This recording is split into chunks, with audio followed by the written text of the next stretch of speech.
Have you ever asked yourself, why do I keep letting the same toxic people disrupt my peace?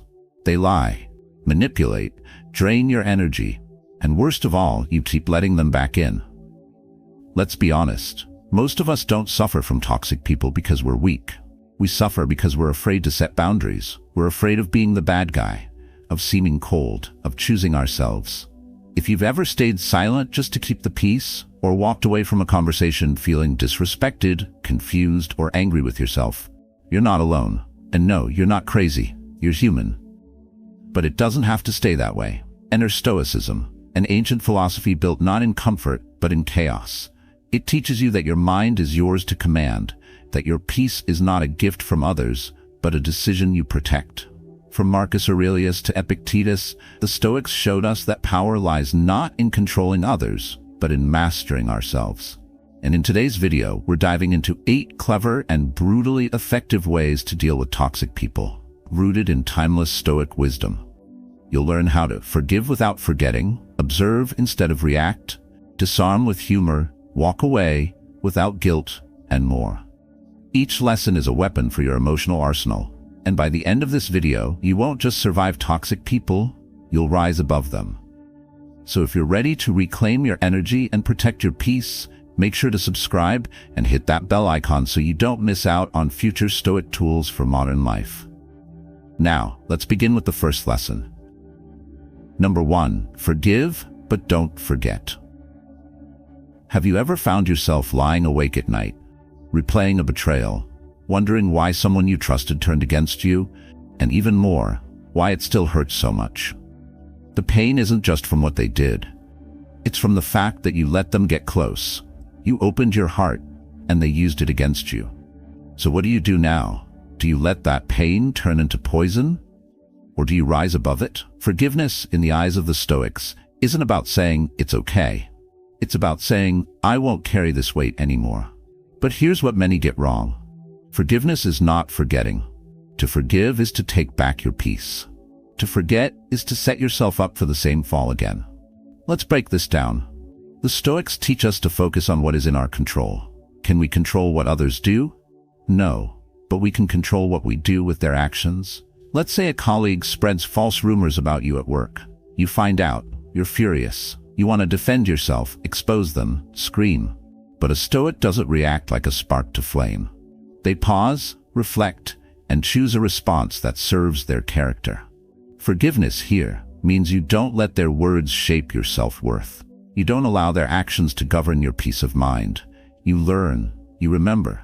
You distance yourself, not with hate, but with strength. Picture this. Your mind is a house. Every person who hurts you brings mud to your floor. Forgiveness is sweeping it out, but forgetting is leaving the door wide open for them to walk in with muddy shoes again. Here's a real-life example. A friend of mine lent a large sum of money to someone she had known for years. The person promised to pay it back. They never did. And worse, when confronted, they blamed her for expecting it back. She was devastated, ashamed, and furious. But she made a choice. She let go of the resentment, stopped hoping for an apology, and moved on. But she didn't forget.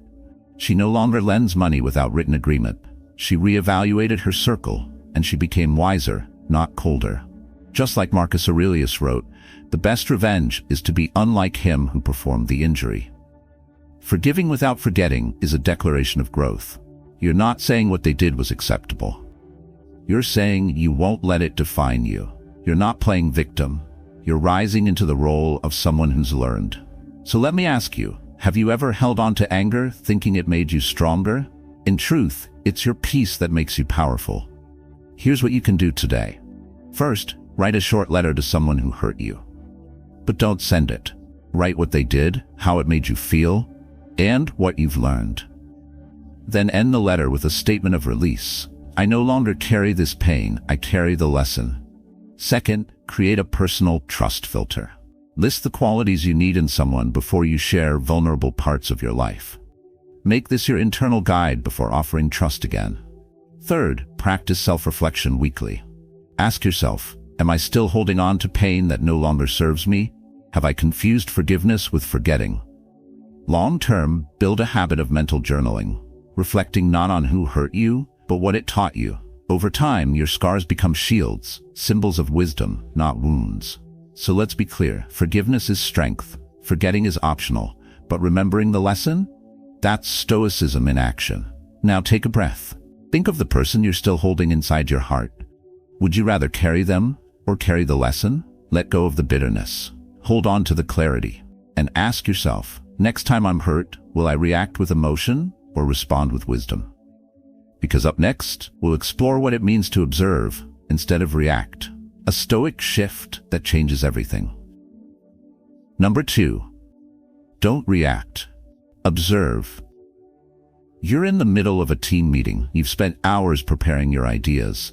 Just as you're about to speak, someone cuts you off, hijacks the conversation, and presents a half-baked version of what you were going to say, as if it were their own. The room nods. No one notices your frustration. And you're left sitting there, stunned, burning on the inside. Sound familiar? We've all been there. Moments where you feel invisible, undermined, or outright disrespected. The natural response? Anger. You want to jump in, correct them, reclaim your space. Your heart pounds, your ego flares, you're ready to let them have it. But here's the thing, reacting impulsively only gives away your power. You might interrupt back, speak with a sharp tone, or shoot a glare, and just like that, you've lowered yourself to the same level. You look emotional, ungrounded, defensive, and instead of regaining respect, you often lose more of it. So what's the Stoic approach? Don't react. Observe. That doesn't mean doing nothing. It means doing something more powerful. Choosing awareness over impulse. A Stoic, in that moment, takes a breath. They notice what's happening without becoming the chaos. They stay still inside like a deep river beneath a stormy surface. And when they do speak, it's not from wounded pride, but from grounded clarity. Why does this work? Because when you don't react emotionally, you become unreadable to manipulators and provocateurs. Your calmness becomes unnerving. Your silence becomes a mirror. People start adjusting themselves, not because you demanded it, but because you made them uncomfortable with your poise. Let me tell you a story. I once coached a woman named Clara, a senior project manager at a large firm. She was leading a high-stakes presentation. Halfway through, a junior colleague interrupted her mid-sentence, questioning her strategy in front of the entire boardroom. It was clearly a power move. Everyone turned to Clara, waiting for her to defend herself. But she didn't. She paused, looked at the colleague with a calm, steady gaze, smiled lightly and said, "Thank you for your input. I'll be happy to discuss it after we finish this section." Then, without breaking her rhythm, she turned back to the presentation. The room was silent. Later, that colleague approached her, apologizing, because Clara didn't react. She observed. She remained the most powerful person in the room, not because she dominated, but because she didn't flinch. That's the power of Stoicism in public. When practiced well, it makes you appear composed, in control, and above the noise. As Epictetus once said, if someone succeeds in provoking you, realize that your mind is complicit in the provocation. Stoic observation isn't weakness, it's strategic, emotional self-defense. You're not ignoring the disrespect, you're simply choosing not to bleed for it. So how do you start practicing this? Today, try these small but powerful actions. Pause before you respond. Even just 3 seconds of silence can shift the entire dynamic. It gives you control over your words and tone. Make eye contact and breathe. Ground yourself in the present moment. Let others feel your calm, not your rage. Journal your triggers. At the end of your day, write down the moments when you felt like reacting. What was the trigger? How did you handle it? What would a Stoic have done? Long-term, develop a personal mantra. It can be as simple as, "My peace is my power." Repeat it when tension builds. It will anchor you when others try to shake you. And remember this. You don't have to react to everything you notice. You're not here to correct every wrong. You're here to master yourself. So next time someone pushes your buttons, ask yourself, am I about to react or am I choosing to rise? Because when you observe instead of react, you don't just protect your peace, you elevate the entire room. Number 3. Use humor to disarm them. Nothing disarms a toxic person faster than calm, well-placed humor. Not sarcasm, knockery, just pure, clever, well-timed composure wrapped in a smile. Because when you don't give them the drama they crave, you take away their stage. Let's paint a picture. You're at a company lunch, conversation is flowing, until someone throws a passive-aggressive jab your way. Well, not all of us get to clock out early and take long weekends. It's clearly aimed at you. People glance around. You feel the tension rise. Every part of you wants to say, "Excuse me, want to say that again to my face?" But you take a breath. You smile and say, "Ah, you caught me. I've been secretly campaigning for National Nap Day. Let me know if you want in on the movement." The room laughs. The moment deflates. And your critic? They've just been gently exposed for the pettiness of their comment, without you ever having to raise your voice. That's the art. But why does it work? Because toxic people rely on one thing, your emotional reaction. They want you flustered, irritated, on edge. When you respond with playful calm instead of defensive anger, you break their rhythm. Your humor becomes a mirror, reflecting their bitterness back at them, but softening it with wit. And you know what happens next? You become untouchable. The Stoics understood this power. Marcus Aurelius wrote, "The best revenge is to be unlike him who caused the injury." Stoicism isn't about suppressing emotion. It's about owning your response. Humor is a tool of detachment. When used with grace, it shows that you are anchored, that you can see through the game and still choose not to play it. It's the difference between being sucked into the storm and standing dry beneath an umbrella, unbothered, unaffected. Here's a contrast that illustrates it clearly. At a networking event, two guests are introduced. The host makes a subtle mistake, mispronounces one guest's name. One of them immediately corrects the host sharply. "It's Christina, not Christina. Happens all the time, but maybe listen better next time." Awkward silence. Energy drops. The other guest? When her name is mispronounced, she smiles and says, "That's close enough. My coffee order never gets it right either. I've stopped fighting it." Everyone laughs. The conversation moves on with ease. Same situation. Different energy. One moment builds connection. The other builds distance. The way we respond, especially to small social tensions, reveals everything about our inner state. The Stoic lesson? A calm, humorous response isn't weakness, it's wisdom. It says, "I see what you're doing, and I choose not to meet you there." It's a display of self-respect, emotional intelligence, and confidence without aggression. How can you start practicing this? Here are a few simple strategies you can use today. Have a go-to, lighthearted line. When someone says something slightly rude, use humor to pivot. "Guess I missed the meeting on how to be perfect." It resets the tone without escalating tension.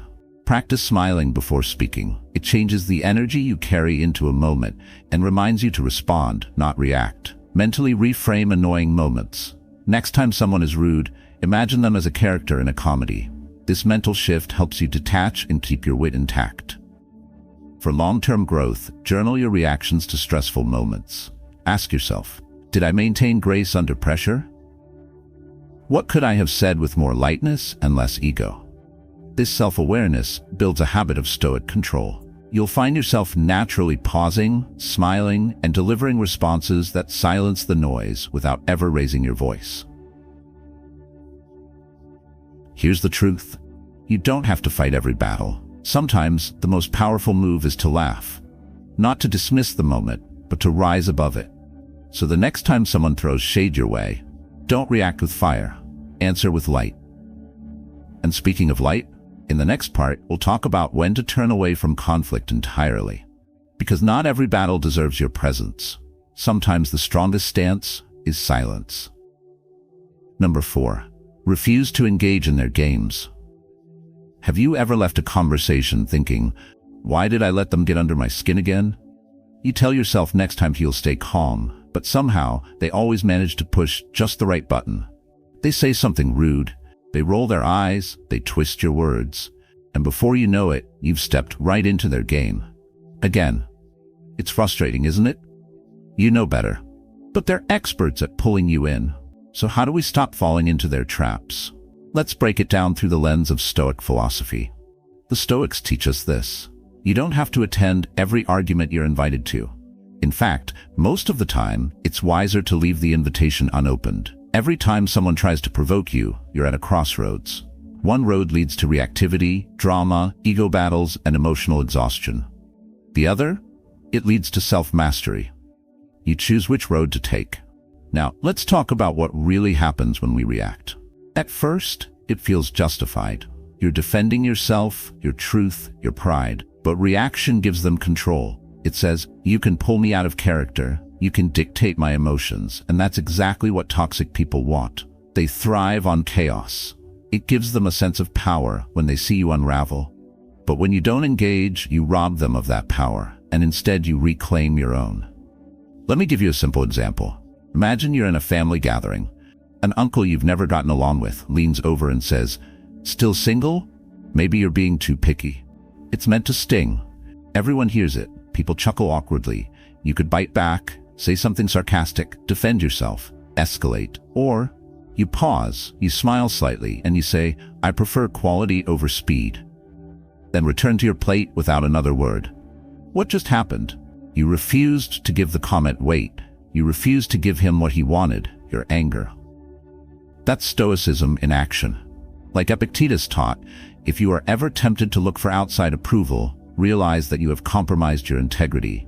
If you need a witness, be your own. The moment you don't engage, you're not being passive, you're being powerful. You're saying, "I don't dance in drama. I don't fight small battles. I protect my peace." Here's another image that might help. Imagine someone throws you a rope in a tug-of-war match. The second you pick it up, the fight begins. But what if you just let the rope fall? What if you never picked it up? Now they look foolish, pulling at nothing. That's exactly how it works with emotional manipulation. Let me tell you a story. A client of mine, Michael, works in a high-pressure corporate environment. He had a colleague who constantly made undermining comments during meetings. Always subtle, always just enough to stir discomfort. At first, Michael would respond. He'd try to defend his work. It often turned into tension, side eyes, gossip. After learning about Stoicism, he tried a new approach. The next time the colleague made a snide remark, Michael said, "Thank you for your feedback," and moved on with the presentation. No tone, no sarcasm, just composure. The result? The colleague stopped. Why? Because there was no longer a reaction to feed off of. Michael told me, "It felt like I'd unplugged something. The drama stopped because I stopped plugging in." That's the essence of this lesson. So what can you do today to start practicing? Start by identifying the people or situations that typically trigger you. Don't judge yourself, just observe. What's the pattern? What words, gestures, or tones pull you in? Once you recognize them, practice the pause. When it happens again, delay your response by 3 seconds. Take a breath. Check in with yourself. Remind yourself, I control what I carry. I choose what I respond to. Then respond minimally, if at all. Phrases like, "I see," "noted." Let's revisit this when we're both clearer. They're respectful but firm, calm but impenetrable. And long-term, work on detaching your ego from every encounter. Not everything needs to be defended. Not every opinion matters. You don't need to prove your worth to people committed to misunderstanding you. Real strength is silent. It doesn't yell. It doesn't scramble to be understood. It stands still, like a mountain in a storm.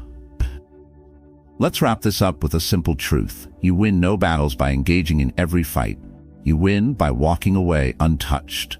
So ask yourself, the next time someone tries to bait you, will you pick up the rope or will you let it drop? Number 5, stay unshakably respectful. Here's a challenge for you. Can you go through your entire day without raising your voice, without rolling your eyes, without letting someone else's disrespect turn you into someone you're not? Can you stay respectful, no matter what? That's not just a question. That's a Stoic challenge. And yes, it's hard, but the reward? Unshakable strength, quiet authority, and real peace of mind. Let's be honest. It's easy to be respectful when people treat you well. But what about when they interrupt you mid-sentence, laugh at your ideas, or look at you with thinly veiled contempt? In those moments, your ego rises. You want to fire back, prove a point, assert yourself. But here's the truth. The loudest person in the room is rarely the most powerful. True strength is staying calm when others are loud, staying grounded when others lose control. Because respect is not a reaction, it's a reflection of who you choose to be. This won't be easy. You will feel the heat rising in your chest, you will feel the words building behind your teeth. And that's when Stoicism comes in. The Stoics taught, don't explain your philosophy, embody it. Epictetus. So how do you embody it? Start by reminding yourself, their behavior is theirs, my response is mine. You don't have to match their tone. You don't have to justify your silence. You just have to own your space. Here's a story for you. Sophia, a school administrator I once mentored, had a team member who constantly challenged her in front of others. In staff meetings, he would interrupt her, nitpick her words, even roll his eyes openly. She was furious. Every time she wanted to lash out, to correct him publicly. But she didn't. Instead, she took a different route. She listened calmly, took notes, and when the meeting ended, she pulled him aside. In a calm, clear tone, she said, "You're free to disagree with me, but let's keep it professional. I respect you. I expect the same." She didn't argue, she didn't blame, she simply drew the line with respect.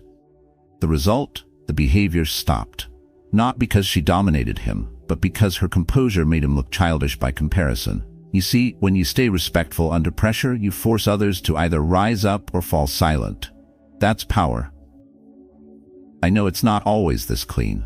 There will be days you want to shout. There will be moments you feel disrespected, unheard, dismissed. And in those moments, I want you to remember, you are not here to win petty battles. You are here to win your inner war.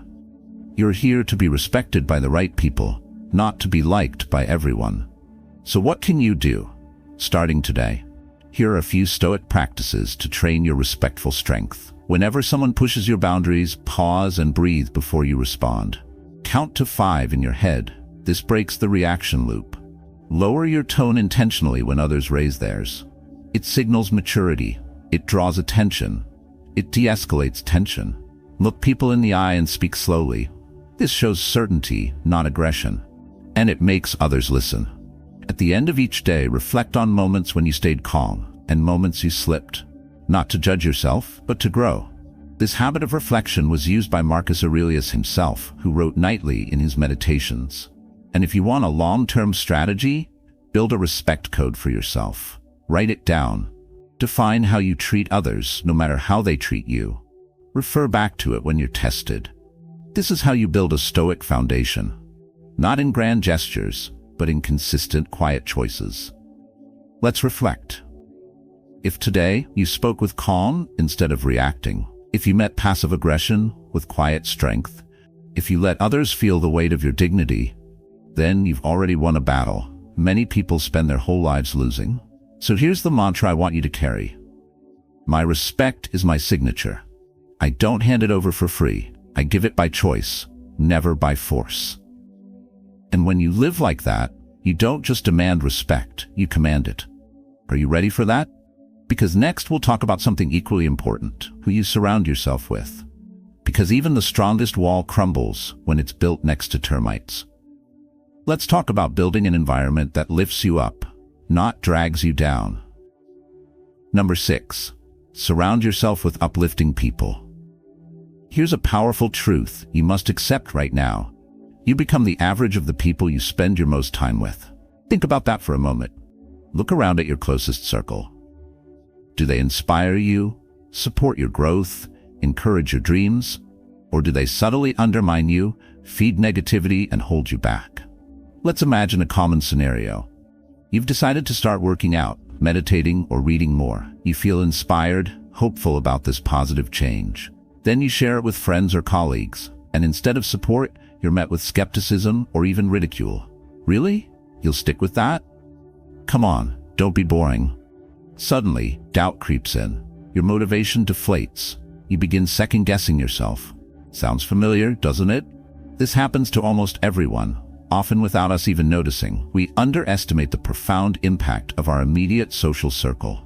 But here's the uncomfortable truth. If you're not selective about who you surround yourself with, you'll find your mindset, habits, and eventually your entire life shaped by people whose values don't match yours. When you consciously surround yourself with uplifting people, something incredible happens. Your dreams are nurtured, not mocked. Your confidence grows instead of shrinking. You naturally adopt healthier, more disciplined habits, almost effortlessly. But what happens when you don't? Your confidence erodes, slowly and subtly. Your goals feel unrealistic, even foolish. You accept mediocrity, believing that small dreams are safer. Negative company makes you believe your doubts more than your strengths. It becomes harder to break out of old, limiting patterns. The Stoics deeply understood this principle. Marcus Aurelius said it best. The soul becomes dyed with the color of its thoughts. And your thoughts? They're heavily influenced by those around you. Choose carefully whose thoughts you absorb. Let's look at a practical example. Consider two co-workers, Alex and Brian, who both set a goal to become healthier. Alex surrounds himself with positive-minded colleagues who invite him to healthy lunches, walks during breaks, and uplifting conversations about goals and personal growth. When Alex struggles, these colleagues lift him up, reminding him why he started. Within months, Alex sees real progress: improved health, better mood, greater self-confidence.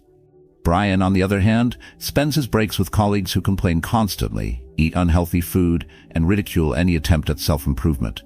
Soon, Brian's motivation fades. His environment convinces him that change is too difficult, too unrealistic. Months pass, and Brian remains stuck exactly where he started, discouraged and dissatisfied. Same goals, same circumstances, yet entirely different outcomes.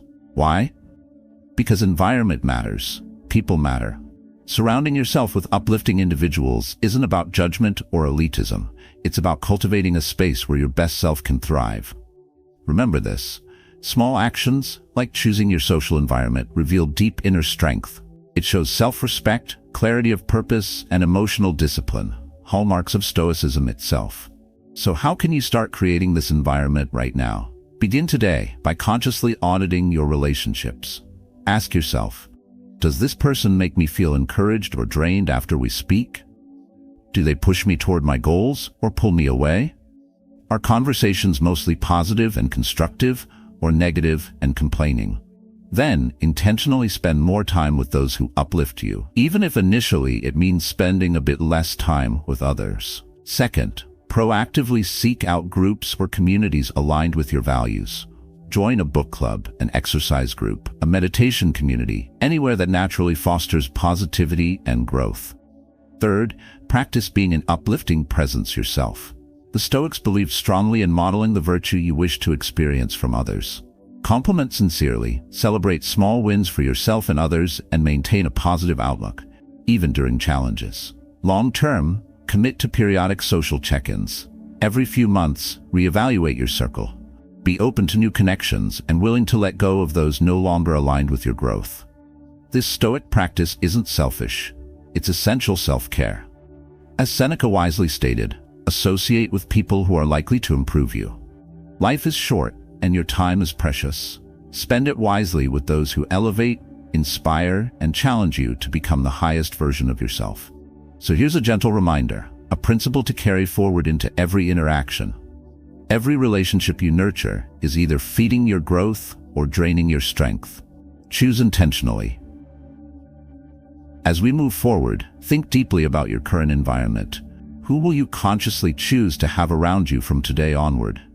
Because next, we'll explore an equally vital Stoic practice: how to remain firmly anchored to your life's purpose, regardless of distractions or difficulties. Are you ready to keep building this foundation together? Let's continue this journey, step by step, stronger every day. Number 7. Stay focused on your purpose. You're in the middle of working on something meaningful, a report you've put real thought into, a creative project, or maybe just trying to finish a task that truly matters to you. Suddenly, someone walks in, interrupts you with a meaningless complaint, or worse, makes a sarcastic comment like, "Why are you taking this so seriously? It's not like it's that important." You pause. You feel your blood pressure rise. You want to say something, sharp, clever, or just right enough to shut them down. But instead, you sit there, frustrated. Not just with them, but with yourself, for letting their words pull you away from what matters. It's a feeling many of us know too well. Why does this happen? Because your purpose will always be tested. And most of the time, it's not by great tragedies. It's by small, daily distractions and subtle provocations. Your instinct might be to defend your work, argue back, prove its worth. But in doing so, you lose sight of the work itself. You get caught up in defending the fire while forgetting to keep it burning. And this is where Stoicism offers a different path. The Stoics believe that a life well lived is a life led by purpose, and that anything that pulls you away from your purpose, no matter how small, is a form of theft. Marcus Aurelius wrote, "You must build your life action by action, and be content if each one achieves its goal as far as possible." That means don't waste your energy proving, use it building. Don't get stuck explaining your mission to people who are not walking it with you. Just keep walking. So what does that look like in practice? Imagine this. Emma is a freelance designer working from a cafe. She's in flow, designing something deeply aligned with her vision. A friend drops by unexpectedly and starts complaining about their boss, their life, their ex. Emma listens at first, but then politely says, "I'd love to talk more later. Right now I'm deep in something important." The friend rolls their eyes. "Wow, intense much?" In the past, Emma might have folded. She might have closed her laptop, sacrificed her focus to keep the peace. But not this time. This time, she chooses to stay with her purpose. She doesn't defend herself. She doesn't explain. She simply turns back to her work with grace and clarity. And in that moment, she's not being rude. She's being disciplined. Because staying focused isn't about ignoring people. It's about honoring your direction. That's the Stoic mindset in action. When you live with purpose, you stop reacting to everything that doesn't serve it. You stop explaining to people who don't understand it. You stop chasing validation for the path that only you are called to walk. You become centered, anchored, and quietly powerful. This is how you protect your time, your energy, your mission. As Epictetus said, first say to yourself what you would be, and then do what you have to do. The world will try to distract you. People will try to pull you into their chaos. But every time you resist the urge to engage in noise and instead return to your purpose, you train your mind in Stoic strength. So how can you start this today? Here are a few actions you can take right now. Create a daily intention. Before your day begins, ask yourself, what is the one thing I must protect today? Write it down. Keep it visible. That clarity will act as a shield. Limit access to your energy. When someone tries to pull you into gossip, complaint, or distraction, respond with, "I'm focusing on something important right now. Can we talk later?" It's not rude. It's respect for your purpose. Build a focus window. Set a block of 60 to 90 minutes each day where notifications are off, distractions are out, and it's just you and your mission. No multitasking, no justifying, just progress. Long-term, practice being okay with being misunderstood. Not everyone will get your journey, and that's okay. The people who are meant to be in your life will respect your focus, even if they don't fully understand it. Let's close this with a reminder. Distractions are everywhere, but so is your discipline. When you stay loyal to your purpose, you become someone others look to. Not because you shouted louder, but because you stood taller, longer. You weren't thrown off by criticism. You weren't pulled in by noise. You stayed aligned with what matters most. So ask yourself, today, will you let someone else's chaos steer your direction, or will you stay with your compass? Number 8, walk away without guilt. Have you ever stayed in a relationship, a friendship, or even a job long after you knew it was draining you? Not because it brought you peace, but because you felt guilty for leaving? You kept telling yourself, maybe it'll change. I don't want to hurt them. It's not that bad. And yet, every time you gave more, you felt less like yourself. If that sounds familiar, you're not alone. And more importantly, you don't have to stay stuck in that cycle. Let's be honest, walking away is hard, especially when we've invested time, energy, and emotional history. But walking away doesn't make you weak. It means you've finally chosen yourself. Why does it feel so difficult? Because we confuse guilt with loyalty. We've been conditioned to believe that staying is always noble, that walking away makes you cold, selfish, or uncaring. But Stoicism teaches us the opposite. Marcus Aurelius said, "The impediment to action advances action. What stands in the way becomes the way." In other words, what feels like a block may actually be your path forward. When you walk away from something that hurts you, you are not abandoning someone. You are returning to yourself. Let's break this down. There are two kinds of discomfort: the pain of holding on to what drains you, and the short-term discomfort of choosing yourself and letting go. The first one is chronic. It lingers, it leaks into your self-esteem, your energy, your ability to focus. You lose sleep, you lose joy, you lose clarity. The second one, walking away, is a clean pain. It stings at first, but then it sets you free. It's the kind of pain that leads to growth. Think of it like this. If you're standing in the rain, holding onto a soaked jacket that's making you colder, at some point, you don't need more courage to hold on. You need clarity to let go. Let's look at a real-life example. Daniel had worked at the same company for 12 years. He was competent, loyal, and consistent. But over time, the culture shifted. The leadership became toxic. Backhanded comments, unclear expectations, passive-aggressive meetings. It became suffocating. Yet Daniel stayed. Not because he felt valued, but because he didn't want to let the team down. Until one day, after yet another meeting where his work was dismissed in front of others, he asked himself, if I met someone going through what I'm going through, what would I tell them? The answer was clear. I'd tell them to walk away. And so he did. Not out of bitterness, but out of deep self-respect. Months later, Daniel started a new role, smaller team, healthier culture, and for the first time in years, he said, I feel like myself again. Bookmark, that's the power of walking away with grace and without guilt. The Stoics remind us that our energy is a finite resource. It must be guarded, directed, respected. Seneca wrote, associate with people who are likely to improve you. And to do that, you must sometimes release what holds you down, even if it once felt like home. So how do you practice this in real life? Start by paying attention to your energy. After spending time in a certain space or with a certain person, do you feel lighter or heavier? If it's heavier, ask yourself, am I staying out of love or out of obligation? Am I growing or just enduring? Then take one small, concrete action today. Set a boundary with someone who drains you. Say, I'm not available for that conversation right now. Reclaim your time. Turn down an invitation you know will leave you depleted.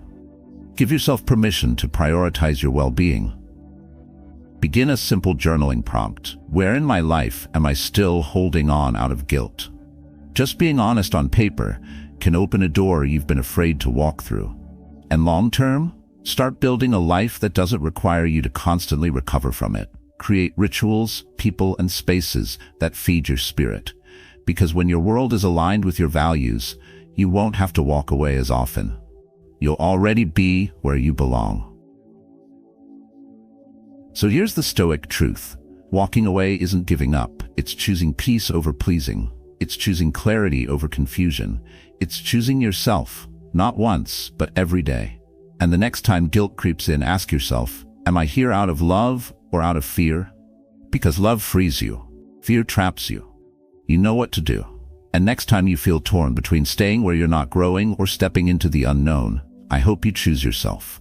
Without guilt, without shame, and with quiet, unshakable courage. You started this video looking for a way to deal with toxic people. And maybe somewhere along the way, you realized the answer was never about them. It was always about you. About reclaiming your peace, your focus, your dignity, one quiet decision at a time. We've explored how to protect your energy without guilt, how to rise above manipulation without losing your grace, and how to stay grounded in a world that constantly tries to shake you. These aren't just ideas. They're practices that can truly transform the way you live, lead, and love. If you take even just one principle from Stoicism and apply it starting today, you'll notice something shift. You'll respond with clarity instead of chaos. You'll walk taller, not because others changed, but because you did. So here's my challenge for you. This week, choose one relationship, one reaction, or one boundary, and bring Stoic strength into it. See what happens. If this video resonated with you, let me know in the comments what part spoke to you most. If you're not sure, just drop, I liked this video. That alone helps us grow and improve. And if you haven't already, hit subscribe to join this journey toward a calmer, stronger, more focused life. You deserve peace. You've just been shown how to claim it.